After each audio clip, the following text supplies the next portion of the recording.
Hello dear students, concept classes के studio में आप लोगों का स्वागत है। मैं राहुल गौरव आज आप लोगों को इलेक्ट्रिक डाइपोल के बारे में पढ़ाऊंगा। इलेक्ट्रिक डाइपोल तो पढ़ाने से पहले मैं एक बात आप लोगों को बोल दूं कि यार आप लोग जो है, मुझे काफ़ी व्यूअर्स तो मिल रहे हैं बट सब्सक्राइबर थोड़े कम हैं। तो डेफिनेटली आप वीडियो जो देखते हैं तो उसको जरूर सब्सक्राइब करें और बेल आइकन को भी प्रेस करें, राइट। और लाइक भी करें, चाहे तो कमेंट भी कर सकते हैं, कोई सजेशन है वो भी दे सकते हैं, है ना। चलिए, तो आज जो है हम लोग इलेक्ट्रिक डाइपोल के बारे में पढ़ेंगे। ठीक है, उस इलेक्ट्रिक डाइपोल को हम एक उसके इलेक्ट्रिक फील्ड फाइंड आउट करेंगे एक्सियल पॉइंट पर as well as equatorial point पर। ठीक है, जैसे एक्सियल पॉइंट को एंड ऑन पोजीशन भी बोलते हैं, इक्वेटोरियल पॉइंट को ब्रॉडर ऑन पोजीशन भी बोलते हैं। तो ऐसे हम इन दो टॉपिक्स को पढ़ेंगे, राइट। तो बहुत ही इंपॉर्टेंट टॉपिक है ये, बोर्ड एग्जाम में अक्सर पूछे जाते हैं, इनका डेरिवेशन आता है, इस पे रिलेटेड न्यूमेरिकल्स आते हैं। तो ये बहुत इंपॉर्टेंट टॉपिक है, आप इसको ध्यान से पढ़ेंगे। चलिए, तो यहाँ पे आप देख रहे हैं इलेक्ट्रिक डाइपोल, ये टॉपिक है।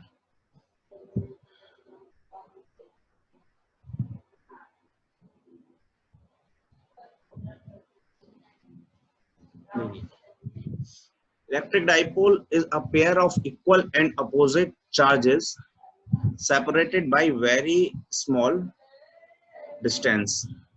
तो इलेक्ट्रिक डाइपोल एक ऐसा पेयर है चार्जेस का। देखिए, आप जानते हैं चार्जेस जो हैं वो दो टाइप के होते हैं, एक पॉजिटिव है और दूसरा नेगेटिव है। तो अगर दो टाइप के चार्जेस जो हैं इक्वल चार्ज हो, मतलब दोनों ही, जैसे फॉर एग्जांपल 1 कूलम है तो दोनों ही एक पॉजिटिव 1 कूलम हो और एक नेगेटिव 1 कूलम हो, इस तरीके से दो equal and opposite pair of charges जो है, अगर वो किसी स्मॉल डिस्टेंस, लिखा हुआ है कैसा डिस्टेंस होना चाहिए, स्मॉल डिस्टेंस से सेपरेटेड किए गए हैं, तो उस पोर्शन उसको बोलेंगे डाइपोल, यानी कि उसमें दो पोल क्रिएट हो जाएंगे, इक्वल होना। तो दो कंडीशन बहुत जरूरी है, एक तो इक्वल होने चाहिए वो चार्जेस, दूसरे कहने हो चाहिए अपोजिट नेचर के होने चाहिए, राइट। इस तरीके से, और स्मॉल डिस्टेंस से सेपरेट हो। दूसरी बात क्या है, the electric field produces by a dipole is known as dipole field. अब उस डाइपोल से जो भी इलेक्ट्रिक फील्ड प्रोड्यूस की जाएगी उसको क्या बोला जाएगा, डाइपोल फील्ड बोला जाएगा। नेक्स्ट बात है इलेक्ट्रिक डाइपोल मूवमेंट। अब जो उससे इलेक्ट्रिक डाइपोल मूवमेंट हम निकालेंगे, अभी देखते हैं कैसे निकालेंगे। जो इलेक्ट्रिक डाइपोल मूवमेंट जो है वो कैसा होगा, is a vector quantity, right, and used to measure the strength of an electric dipole. वो इलेक्ट्रिक डाइपोल की स्ट्रेंथ को मेजर करेगा। आगे देखिए, तो एक चार्ज हमारे पास ये है, ये कैसा चार्ज है, नेगेटिव चार्ज। ठीक है, तो दूसरा चार्ज और हम लेंगे यहाँ पे, ये कैसा चार्ज होगा, पॉजिटिव चार्ज। तो आप देख रहे हो दोनों चार्ज का मैग्नीट्यूड इक्वल है, यहाँ पे भी क्यू है, यहाँ पे भी क्यू है, लेकिन अपोजिट नेचर के हैं। ये पॉजिटिव है तो ये कैसा है, नेगेटिव है। ठीक है, दोनों को कुछ स्मॉल डिस्टेंस से मैंने सेपरेट कर रखा है, ये स्मॉल डिस्टेंस है, राइट। बीच में कहीं इनका सेंटर होगा, उस सेंटर से जो टोटल लेंथ होगी, इसको 2l रखा है। 2l मतलब क्यों रखा है मैंने, यहाँ से आधी यहाँ पर l और हाफ इस तरफ l, तो इस तरफ की l प्लस इस तरफ की l मिला के हो गई 2l, राइट। और अब इसका जो डाइपोल मूवमेंट होगा, डाइपोल मूवमेंट जो इसका होगा, ये इसका जो डायरेक्शन दिया हुआ है, इसका direction is always from negative to positive, minus q charge to plus q charge. ठीक है, इस डाइपोल मूवमेंट का जो फॉर्मूला है वो ये देखिए आप, जो dipole movement p, small p से डिनोट किया जा रहा है, इसके ऊपर वेक्टर लगा, is equals to product of either charge, इन दोनों में से कोई भी एक चार्ज यानी q का product into total length between them. यहाँ पे टोटल लेंथ कितनी है, 2l, तो 2l, ठीक है। और ये डायरेक्शन बता रहा है i कैप, इस डायरेक्शन में, राइट। तो यहाँ पे लिखा है कि the magnitude of electric dipole, इसको हम डेफिनेशन कैसे बोलेंगे कि the magnitude of electric dipole movement is the product of magnitude of either charges and the distance between the two charges। तो आप देख रहे हो product of either charges and the distance between the two charges, right। देखिए आगे, अब यहाँ पे बोल रहा है कि ये डायरेक्शन की बात मैंने बताई, तो direction is from negative to positive, direction is always from negative charge to positive charge, ये इस डाइपोल मूवमेंट का डायरेक्शन होगा।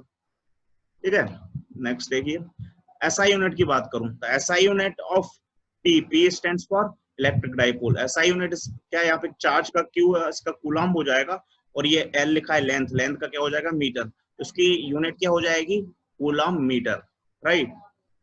अभी एक नोट लिखा हुआ है यहाँ पे, तो ये बहुत इंपॉर्टेंट चीज लिखी हुई है जिसको हम आइडल डाइपोल के नाम से भी जानते हैं। An ideal dipole is the dipole in which the charge become larger and larger and the separation becomes smaller and smaller. मतलब कोई भी आइडियल डाइपोल ऐसा डाइपोल होगा जिस पर जो चार्ज होंगे वो बहुत लार्ज हो सकता है, उसके ऊपर चार्ज काफी बड़े बड़े चार्ज हम इक्वल चार्जेस सेपरेट कर सकते हैं, और उनके बीच में जो सेपरेशन है वो बहुत स्मॉल होगा, स्मॉलर एंड स्मॉलर, राइट। अब देखिए, तो ये जो पीछे वाली स्लाइड थी, इस स्लाइड का अब जब मैं वीडियो बताता हूँ तो बीच में जैसे ये स्लाइड है फिनिश हो, एंड लाइन पे हम आ जाएं, तो आप इसका एक स्क्रीनशॉट ले लिया करो। तो जब आप नोट्स बनाओगे बाद में तो आपको ये स्क्रीनशॉट हेल्प करेगा नोट्स बनाने में, ठीक है। नेक्स्ट, अब बात आ रही है electric field intensity due to an electric dipole. Electric dipole, अभी हमने जो इलेक्ट्रिक डाइपोल दिखाया मैंने आपको, ये आप देख रहे हो ये इलेक्ट्रिक डाइपोल। इस इलेक्ट्रिक डाइपोल पर हम इलेक्ट्रिक फील्ड इंटेंसिटी निकालेंगे। कहाँ पे निकाल रहे हैं हम? Eight a point on the axial line. Axial line मतलब कि उसके एक्सेस के अकॉर्डिंग, ठीक है। जैसे एक्सेस पे चार्जेस रखे हो उसी एक्सेस पर हम इलेक्ट्रिक फील्ड फाइंड आउट कर रहे हैं। देखिए डायग्राम में, देखिए, तो एक ये चार्ज हो गया, ये नेगेटिव चार्ज, दूसरा ये चार्ज पॉजिटिव, ठीक है। तो इसका यहाँ से हम ये लाइन जोड़ देंगे तो ये प्लस क्यू और ये माइनस क्यू इक्वल चार्जेस हैं, अपोजिट रखे हुए हैं, अपोजिट नेचर के, तो इनके बीच में ये क्रिएट हो जाएगा क्या? Dipole movement. डाइपोल मूवमेंट का आप डायरेक्शन देख पा रहे हैं, it is from negative to positive. ये देख रहे हो कहाँ से कहाँ तक? नेगेटिव से पॉजिटिव डाइपोल मूवमेंट का डायरेक्शन है। उसके बाद आप देख रहे हो इस पॉइंट का नाम हमने ए रख दिया, इस पॉइंट का नाम बी रख दिया, ये आपका डाइपोल बन गया, कंप्लीट हो गया, और ये डाइपोल मूवमेंट है। इन दोनों के बीच में लेंथ है, ये आप देख रहे हो बीच में इसका सेंटर हो गया, और ये एल इस तरफ ओ से लेके यहाँ तक की लेंथ एल हो गई, और ओ से लेके बी तक की लेंथ अगेन एल हो गई। तो टोटल लेंथ ए से लेके बी तक की जो लेंथ है वो कितनी हो जाएगी? 2l। वेरी गुड, ठीक है। अब एक पॉइंट हमने लिया पी पॉइंट। जो पी पॉइंट है, पी पॉइंट पे मैं क्या करूंगा? एक टेस्ट चार्ज ला के रखूंगा। आप जानते हैं, मैंने लास्ट क्लास में भी बताया था, टेस्ट चार्ज हम किस लिए फाइंड आउट ये रखते हैं, यूज करते हैं? इलेक्ट्रिक फील्ड फाइंड आउट करने के लिए, ठीक है। तो हम इस टेस्ट चार्ज रख के हम इलेक्ट्रिक फील्ड फाइंड आउट करेंगे। क्या कर रहे हैं हम? Electric field intensity due to an electric dipole. तो इस इलेक्ट्रिक डाइपोल पर हम क्या कैलकुलेट करने वाले हैं? Electric field intensity. तो ये इलेक्ट्रिक फील्ड इंटेंसिटी जो हम कैलकुलेट करेंगे, ये कैसे कैलकुलेट होगा? इस पी पॉइंट पर। अब इस पी पॉइंट पे हम क्या करेंगे? इस ए पॉइंट से डिस्टेंस देखेंगे, बी से देखेंगे। तो अब देखिए, अब इस पी पॉइंट पे इलेक्ट्रिक फील्ड कैसा लगेगा? तो आपको मैंने बताया कि यहाँ पे मैंने क्या रखा है? एक टेस्ट चार्ज रखा है। टेस्ट चार्ज कैसा होता है? पॉजिटिव होता है, ठीक है। तो ये पॉजिटिव और ए पॉइंट का नेगेटिव, इन दोनों के बीच में अट्रैक्शन होगा, और ये बी वाला पॉजिटिव और इसका पॉजिटिव, इनके बीच में क्या होगा? रिपल्शन होगा। तो आप देख रहे हैं यहाँ पे जो इलेक्ट्रिक फील्ड होगी ये इस तरीके से होगी। ए वाली इलेक्ट्रिक फील्ड अट्रैक्शन के लिए जाएगी और बी वाली इलेक्ट्रिक फील्ड रिपल्शन के लिए जाएगी। और ये जो आप देख रहे हो ना, ये एक्स, ये कहां से कहां तक का डिस्टेंस है? ओ से लेके इस पॉइंट पी का ये डिस्टेंस है एक्स, ठीक है। तो ये इलेक्ट्रिक फील्ड जो है, तो अगर मैंने ये फॉर्मूला यहाँ पे लिखा है, आप देख पा रहे होगे, तो ये जो इलेक्ट्रिक फील्ड पॉइंट बी पर लिखी हुई है, ये इलेक्ट्रिक फील्ड क्या है? अब आपको ई बी माइनस ई ए क्यों लिखा है? अब आप समझ रहे हो यहाँ पे कि ई ए एंड ई बी, इन दोनों में से ग्रेटर क्या होगा, राइट। तो हम जानते हैं कि electric field are inversely proportional to the distance between them. तो अब ए और ये पॉइंट पी, इन दोनों के बीच में टोटल लेंथ क्या है? ये एक्स प्लस एल, राइट। और बी और पी के बीच में तो ये डिस्टेंस कम है, तो बी और पी के बीच में डिस्टेंस कम है, तो यहाँ पे इलेक्ट्रिक फील्ड ज्यादा होगी। और ए और पी के बीच में डिस्टेंस ज्यादा है, यानी कि यहाँ से इलेक्ट्रिक फील्ड कम होगी, ठीक है। तो डिस्टेंस से इनवर्सली प्रोपोर्शनल होती है इलेक्ट्रिक फील्ड। तो अगर आप डिस्टेंस यहाँ पे हमने कम रखा है तो इलेक्ट्रिक फील्ड ज्यादा है, यानी कि electric field at B is more as compare to electric field at A, ठीक है। तो यहाँ पे तो जो टोटल इलेक्ट्रिक फील्ड होगा ई बी माइनस ए हो जाएगा। देखिए, तो resultant electric field intensity at the point P is, ये फॉर्मूला हो जाएगा।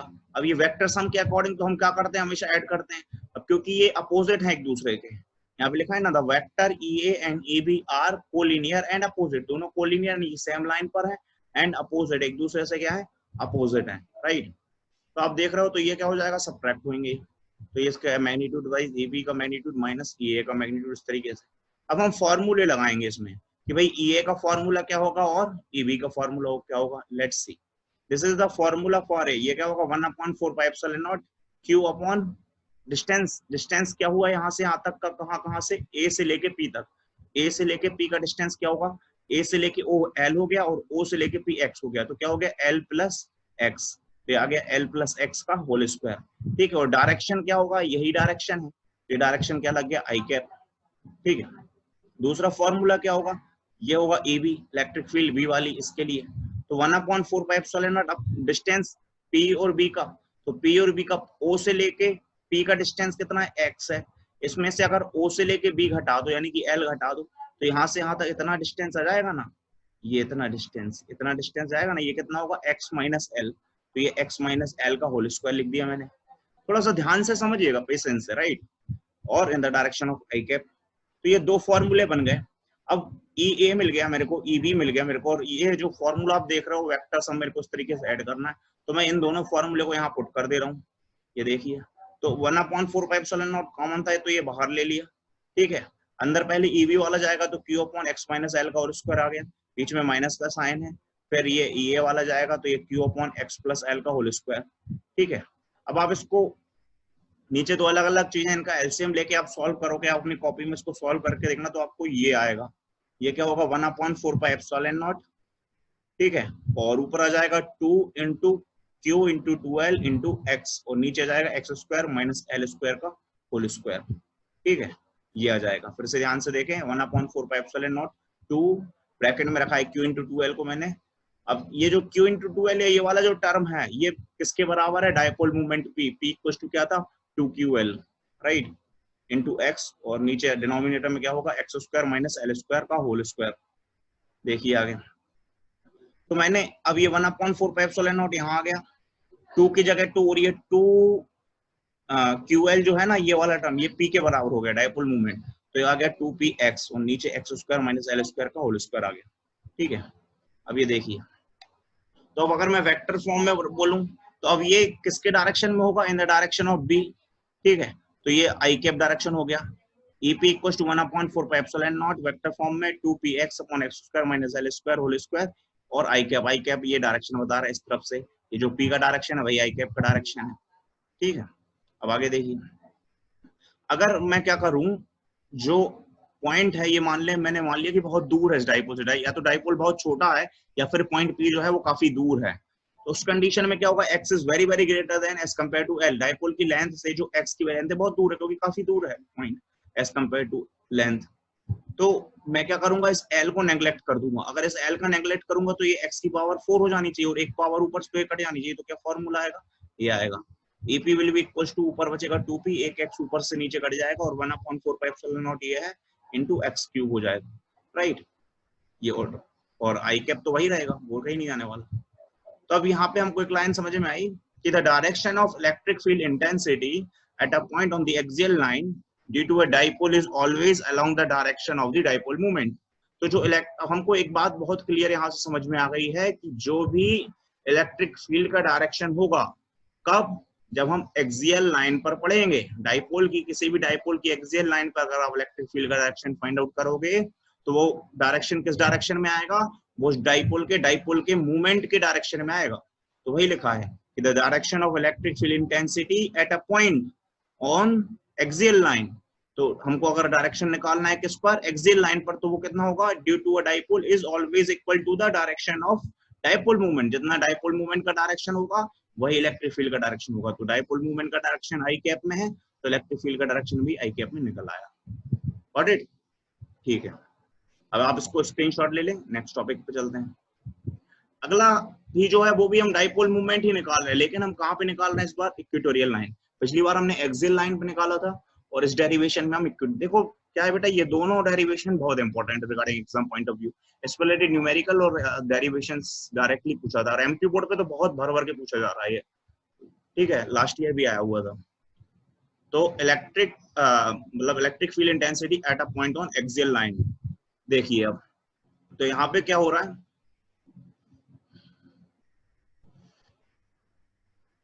ये एक नेगेटिव चार्ज है, ठीक है, एक पॉजिटिव चार्ज ये है, दो चार्ज हो गए। तो ये इक्वल चार्जेस हैं, एक नेगेटिव चार्ज, दूसरा पॉजिटिव चार्ज, इक्वल चार्ज है। तो इनके बीच में क्या हुआ, अब ये क्या बन जाएंगे, डाइपोल बन गए इस तरीके से। इन ये बीच में डाइपोल मूवमेंट जाएगा, ये दोनों डाइपोल मूवमेंट का डायरेक्शन नेगेटिव से पॉजिटिव हो गया। ठीक है, ये एल एल लेंथ सेपरेटेड हो गए। अब आप देखेंगे कि मैंने एक पॉइंट रखा, ये Q, अब इस पॉइंट Q पर एक टेस्ट चार्ज रख दिया, ठीक है, तो अब ये टेस्ट चार्ज पॉजिटिव होता है, जैसा मैंने पहले ही बताया था, टेस्ट चार्ज जो है वो बहुत स्मॉल यूनिटी होगा और ये पॉजिटिव होगा। तो ये जो टेस्ट चार्ज है इस चार्ज पे भी फोर्स लगाएगा, इस चार्ज पे भी फोर्स लगाएगा, दोनों पे फोर्स लगाने की वजह से दोनों पे इलेक्ट्रिक फील्ड आएगी। तो यहाँ पे हम इलेक्ट्रिक फील्ड की इंटेंसिटी करेंगे, तो अब यहाँ पे जो फोर्स का नेचर होगा वो कैसा होगा, ये पॉजिटिव और ये नेगेटिव अट्रैक्शन होगा, और यहाँ पे जो फोर्स का नेचर होगा वो कैसा होगा, रिपल्शन होगा। देखिए, तो मैंने मान लिया कि सपोज O से लेके Q का डिस्टेंस y है, तो इसको देखिए, ये जो y मैं बता रहा हूँ इसको आगे कुछ जगह में x की तरह यूज करूंगा, तो आप कंफ्यूज नहीं होना है, ठीक है। ये y है, मैंने यहाँ पे y लिखा है, लास्ट में इसको अगेन y में रिप्लेस कर दूंगा, बीच में मैंने सिमिलरिटी के लिए इसको x की तरह यूज किया है। आपको वो समझ में आएगा कि बड़ा मैथमेटिक्स नहीं है, इट्स वेरी सिंपल, राइट। तो आप देखिए, अब मैंने इस तरीके जोड़ दिया, तो ये एंगल भी थीटा, ये एंगल भी थीटा है, ये दोनों एंगल इक्वल हो गए, जितना यहाँ से यहाँ तक का डिस्टेंस उतना यहाँ से यहाँ तक का डिस्टेंस है।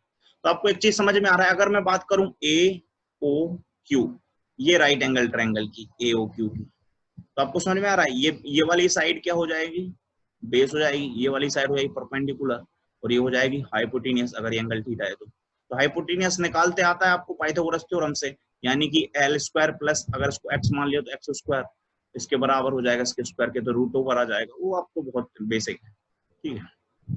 तो अब यहाँ पे क्योंकि मैंने बताया ये नेगेटिव चार्ज है और यहाँ पे टेस्ट चार्ज है, तो पॉजिटिव, इनके बीच में अट्रैक्शन लग रहा है, तो ये फील्ड का डायरेक्शन ऐसा आएगा यहाँ पे।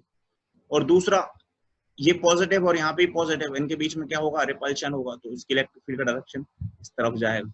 अब आप देख रहे हो कि इन दोनों के बीच में अगर मैं दिखाऊं आपको, तो इन दोनों के बीच में जो है एंगल जो बने हुए हैं 2 थीटा हो गया यहाँ से, क्योंकि ये एंगल थीटा और ये एंगल थीटा, ये दोनों कैसे हो गए, इक्वल हो गए, और ये वाला एंगल थीटा और ये वाला अंदर का एंगल थीटा, ये भी एंगल इक्वल हो गए अल्टरनेट इंटीरियर एंगल से।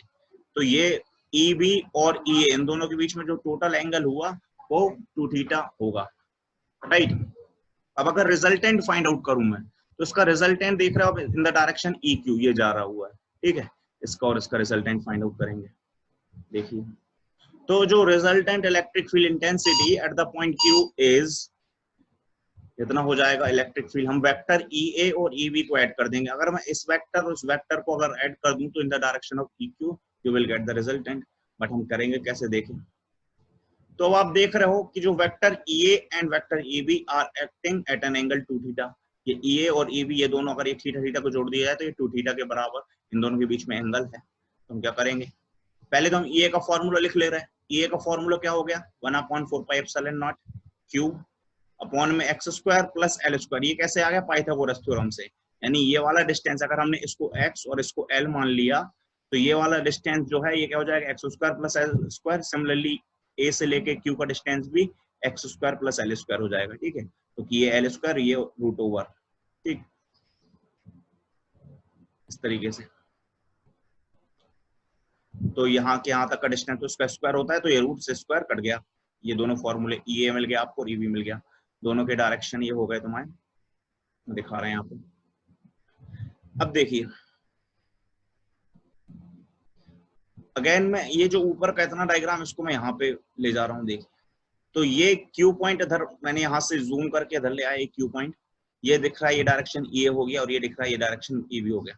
अगर मैं इस EQ यानी कि पहले मैं अगर क्या करूँ, इस EB को रिजोल्व कर दूं और इस EA को रिजोल्व कर दूं, तो EB को रिजोल्व करूंगा तो उसके 2 कंपोनेंट आएंगे, इस डायरेक्शन में आएगा EB cos थीटा और ऊपर जाएगा EB sin थीटा, और सिमिलरली EA को रिजोल्व कर दूंगा तो इस डायरेक्शन में आएगा EA cos थीटा और इस डायरेक्शन में आएगा EA sin थीटा। देखिए, दोनों के cos थीटा इस डायरेक्शन में आ गए और दोनों के sin थीटा ऊपर और नीचे चले गए। तो आप समझ रहे हैं, जितना EB का मैग्नीट्यूड उतना ही EA का मैग्नीट्यूड, ये दोनों फॉर्मूले एक्जैक्टली सेम है, तो यानी कि इनके मैग्नीट्यूड इक्वल है, और साइन थीटा, थीटा की वैल्यू सेम है तो साइन थीटा ऊपर, तो जितना ऊपर जा रहा है फोर्स उतना ही नीचे जा रहा है, तो ये दोनों जो वेक्टर एक दूसरे को क्या करेंगे, कैंसिल करेंगे।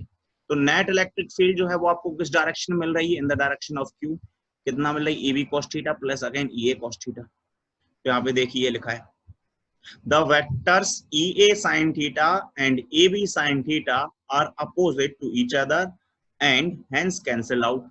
ये दोनों क्या है, अपोजिट एक दूसरे के, और क्या कर रहे हैं, कैंसिल कर रहे हैं, ठीक है। दूसरी लाइन देखिए, a vector EA cos theta and EB cos theta are acting along the same direction and hence add up. ये वेक्टर EB cos थीटा और EA cos थीटा ये acting on the same line EQ, और क्या होंगे, add on होंगे, add up होंगे। देखिए तो ये मैंने क्या कर दिया, ये cos थीटा और ये भी cos थीटा क्या कर दिया, ऐड कर दिया। अब इनकी वैल्यू डाल दूंगा मैं। देखिए तो ए और ई बी की वैल्यू, तो यहाँ से cos थीटा की वैल्यू कैसे लाऊंगा, अगर ये एंगल थीटा है, ध्यान से देखिए, if this angle is theta then cos theta की वैल्यू कितना होगा, cos थीटा क्या होता है, बेस अपॉन हाइपोटेनियस। बेस क्या है, एल, और हाइपोटेनियस कितना है, ये वाली साइड, ये कितनी है, X square plus L square.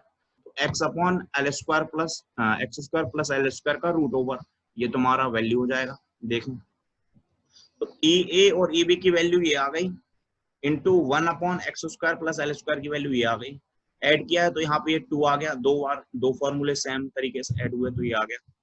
Got it.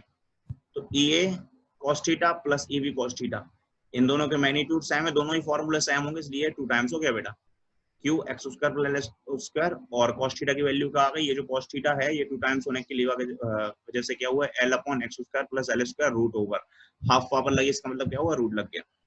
देखिए अब ऊपर 2QL, ये 2QL किसके बराबर हो जाएगा, डायपोल मोमेंट P के बराबर। तो ये देखिए ये फॉर्मूला आ गया, E q equal to 1/4 pi epsilon naught, 2QL की जगह आ गया P X square plus L square power. अब देखिए ये जो पावर है ना, इसकी पावर 1 और इसकी पावर 1/2, 1 + 1/2 इट बिकम 3/2, इसकी पावर हो गई 3/2।